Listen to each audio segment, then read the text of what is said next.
Hello जी, राम राम जी, कैसे हो आप सब? आशा करती हूँ आप सब अच्छे होंगे। तो जी आप सबका स्वागत है एक और नए व्लॉग में। टाइम लगभग दोपहर के 12 बज गए हैं। आज का मेरा पूरा दिन निकल गया था कपड़े धुलते धुलते। डेली के कपड़े तो देखिए जैसे 2 दिन में 3 दिन में हम धुलते ही रहते हैं। आज मुझे धुलने थे सर्दियों के कपड़े। तो डेली के जितने भी हमारे पहनने के कपड़े थे ना वो तो लगभग धुल ही गए हैं सारे के सारे।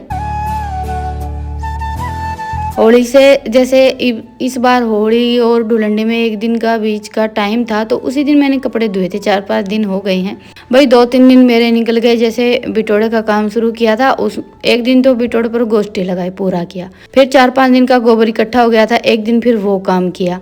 ऐसे करके देखिए कोई ना कोई काम डेली निकलता रहता है। रोज ये सोचते हैं कि आज ये काम हो गया है ना तो कल थोड़ा सा टाइम मिल जाएगा, लेकिन अगले दिन फिर एक नया काम हो जाता है। अभी तो है ना पिछले कुछ दिनों से क्या जैसे जब से हमारे घर में मिस्त्री लगे ना डेली का यही चल रहा है। वैसे तो देखिए ऐसा बोलते हैं कि भाई घरों के काम कभी ख़त्म नहीं होते, लेकिन फिलहाल मेरा ये है कि भाई ये सर्दियों के जो कपड़े हैं ना ये धोकर रख देते हैं और एक काम है बिटोड़ा पूरा करना। वो भी मुझे बस थोड़ा सा ज़्यादा ही बड़ा लगता है। जो अकेले करने लायक काम रहते हैं ना, जैसे भाई हमारा घर का काम है डेली का, वो तो हम रोज़ के रोज़ करते ही हैं। लेकिन कुछ कुछ काम हमारे ऐसे रहते हैं जिनका हमारे मन में ये रहता है कि भाई ये काम पूरा हो जाए तो बस सही है। बाकी अभी तो देखिए कुछ दिनों में जैसे खेत का काम भी शुरू होने ही वाला है, लावणी का। तो ये लगा लीजिए कि मार्च और अप्रैल का महीना तो सही मायने में काम का ही रहता है। तो बस अभी जो डेली के कपड़े थे ना वो तो लगभग धुल गए थे, बस 1-2 कपड़ा बचा हुआ था। तो और जैसे बच्चों के कपड़े थे, डुलंडी के ईशांत ने तो 3-4 जोड़ी कपड़े रंगीन करके डाल दिए थे। बाकी मेरे, रितिका के, हम सब के तो बस एक जोड़ी ही थे।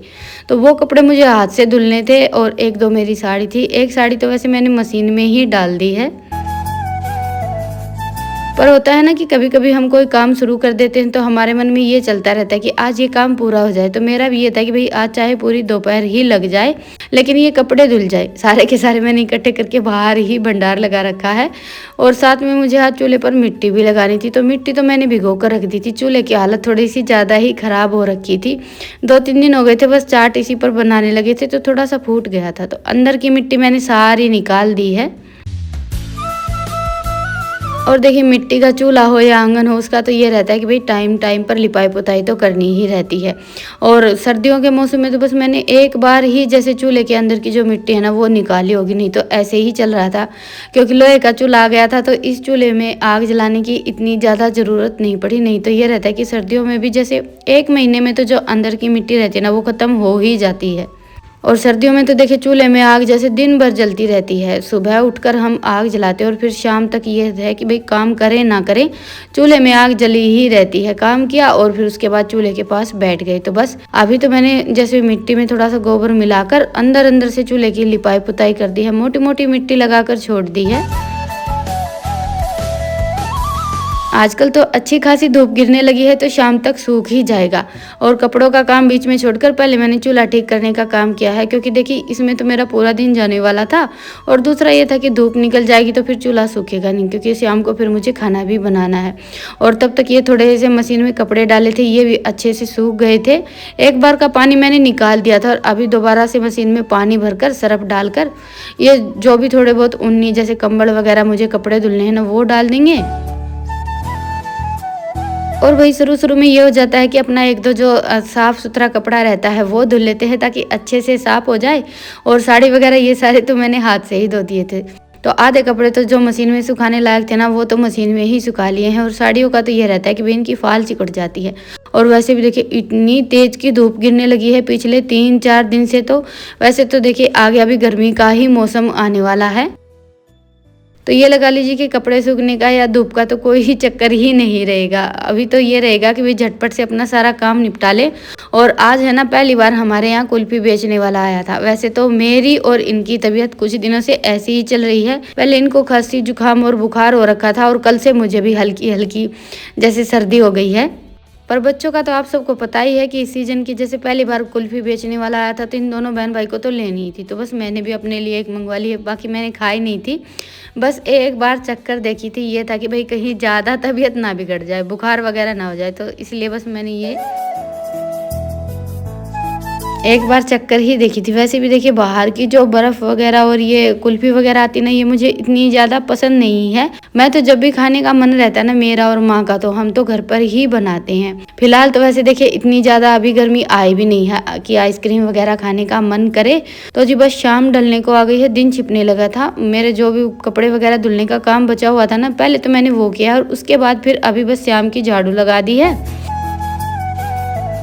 शाम के टाइम में भी देखिए वही अपना गोबर बारी का काम तो रहता ही, तो वो सारा काम निपटाकर फिर मैंने अपनी हालत थोड़ी सी सुधारी। आज तो पूरा दिन हो गया बस ऐसे ही काम में उलझे हुए थे। बाल वगैरह बनाए हैं और उसके बाद फिर अभी मैं लग गई हूँ रात का खाना बनाने की तैयारी में। तो जी चूल्हा अच्छे से सूख गया था, उसके बाद फिर मैंने इसकी पीली मिट्टी की लिपाई कर दी है कि ऐसे तो क्या हाथ जलाएंगे, लिपाई पुताई कर लेते हैं। और वैसे भी कल है बासोड़ा पूजन।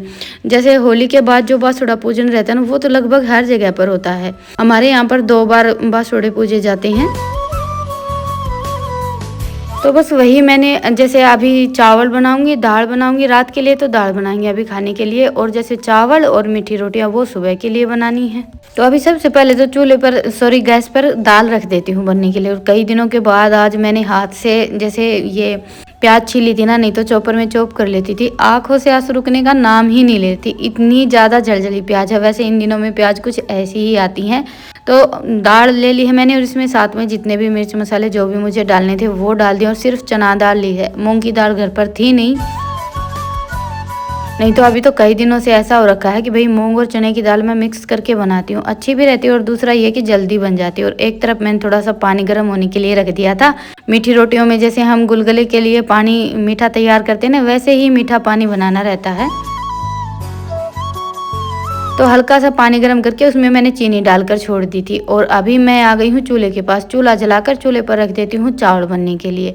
कुकर में तो मैंने वैसे दाल रख दी थी। वैसे तो देखिए दाल के बाद भी चावल तो बन ही जाते, पर ये था कि भाई जो नमकीन चावल बनाने के लिए हम लेकर आते हैं ना, वो चावल पकने में थोड़ा सा टाइम लेते हैं। और ये जो खिचड़ी वाले चावल रहते हैं ना, ये तो झटपट बन जाते। तो मैंने सोचा चलो चूल्हे पर डेगची में ही बना लेते हैं। तो पानी हल्का सा गर्म हो गया था, उसके बाद फिर इसमें मैंने साफ करके चावल डाल दिए हैं।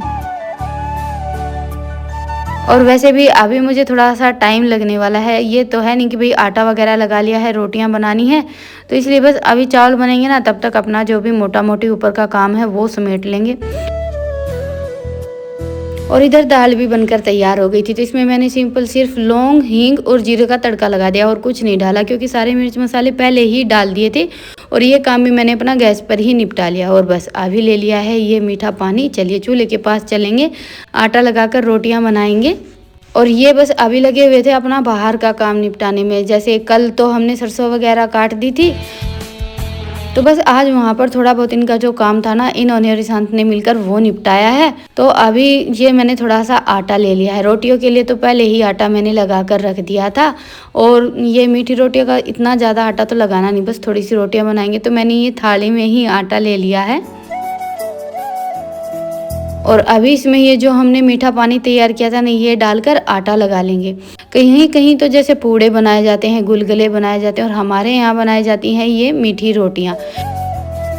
और देखिए कोई भी त्योहार लगा लीजिए, उसका क्या है कि खान पान और मनाने का तरीका हर जगह पर जैसे थोड़ी थोड़ी दूर पर बदलता रहता है। कहीं कुछ मनाते हैं, कहीं कुछ मनाते हैं। बल्कि गाँव में भी ये हो जाता है कि किसी के यहाँ पूड़े से धोख लगती है, किसी के यहाँ मीठी रोटियों से। तो जी अभी चावल भी हमारे बनकर तैयार हो गए हैं। और प्लेट मैंने हटा दी थी क्योंकि खुले में बना रहे थे, तो बस ऐसे ही उफान थोड़ा सा ज़्यादा आ रहा था। और उसके बाद फिर इसमें मैंने डाल दिया है गुड़। आज मैंने गुड़ के चावल बनाए थे। ईशांत सुबह से ही बोल रहा था कि मम्मी गुड़ के चावल बनाना, उसका बड़ा मन हो रखा था। नहीं तो ज़्यादातर मैं जैसे चीनी डालकर ही बनाती हूँ। गुड़ के चावल तो बहुत कम बनते हैं। गुड़ के चावलों का ये रहता है कि भाई गुड़ के चावल में साथ में हम थोड़े से जैसे काजू, बादाम और किशमिश वगैरह डालकर बनाते हैं ना, तो ज़्यादा अच्छा लगता है। पर आज घर पर कोई भी ड्राई फ्रूट था नहीं तो जो मीठे चावल रहते हैं ना गुड़ के, उसमें जैसे काजू, बादाम, थोड़ा सा गोड़ा वगैरह डालकर बनाइए, बड़ा ही अच्छा टेस्ट आता है। पर ये तो देखिए दोख पूज का खाना है, इसमें तो अपने आप ही स्वाद आ जाता है। वो बोलते हैं ना कि हम प्रसाद के लिए बिना लहसुन प्याज का खाना बनाते हैं, लेकिन ऐसा कभी भी नहीं होता कि भाई वो खाना खाने में अच्छा ना हो। तो जी बस अभी खाना तो हमारा बनकर तैयार हो गया था। पहले मैंने रोटियां बनाई थी, उसके बाद फिर अभी मैं बना रही हूँ जैसे सुबह बासोड़े के लिए ये मीठी रोटियाँ।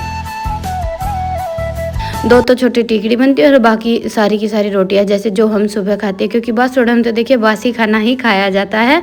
तो चलिए आ भी लेते हैं आप सबसे विदा, फिर मिलेंगे एक प्यारे से व्लॉग के साथ। तब तक के लिए राम राम। स्वस्थ रहें, मस्त रहें, अपना और अपनों का ढेर सारा ख्याल रखिए। और हाँ, व्लॉग पसंद आए तो व्लॉग को लाइक कीजिएगा और चैनल पर नए हैं तो चैनल को सब्सक्राइब कीजिएगा। फिर मिलेंगे, तब तक के लिए गुड नाइट, शुभ रात्रि।